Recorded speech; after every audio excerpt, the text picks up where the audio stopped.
عقد في مدينة الغيضة عاصمة المهرة لقاء تشاوري لقبائل بوقي بن حميد المهرية، وذلك لتفعيل دورها في الحفاظ على الأمن والاستقرار وصنع المستقبل المنشود للمهرة. نتابع التفاصيل. دور مميز لقبائل المهرة في حفظ واستقرار الأمن بالمحافظة، ويبرز ذلك الدور من خلال عقد عدد من اللقاءات لقبائل المهرة التي تصب في مصلحة المحافظة. بوقي بن حميد قبائل عريقة عظيمة كبيرة، والفرحة تغمرنا، وفي فرحة كبيرة عن هذا اللقاء وعن نتائجه ومخرجاته، عن وحدة الصف والتعاون على البر والتقوى وعلى أمن واستقرار هذه المحافظة مع كل قبائل وأبناء وشرائح وفئات هذه المحافظة الآمنة المطمئنة.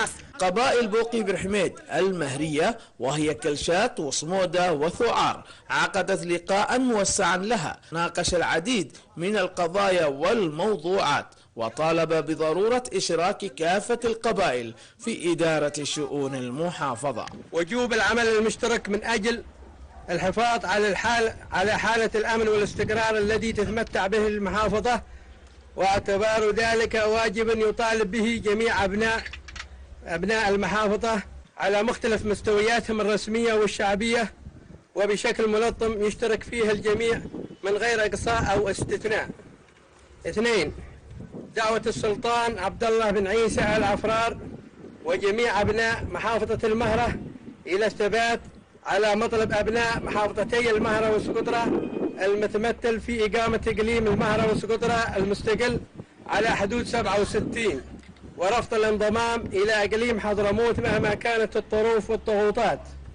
داعين من خلال هذا اللقاء كافة أحلاف قبائل المهرة لعقد لقاء موسع لما فيه المصلحة لكافة قبائل المهرة. هذا اللقاء هي اللبنة الأولى للعمل المهري في هذه المحافظة، وهذا اللقاء سيترتب عليه اللقاء أحلاف في هذه المحافظة، وبإذن الله هذه الأحلاف ستسير على نفس الطريق الذي رسمته، وسنكون عون ورديف لهذا العمل الذي يعزز وحدتنا ويحقق مصالحنا العليا. يا مرحبا راس العمود من سابق يقود ويحتمل ثقل الأمانة، فرتك من حوله سود ورجال وجنود وثقل بن بوقي حسانة. محمد سعيد كلشات لقناة سهيل الفضائية المهرة.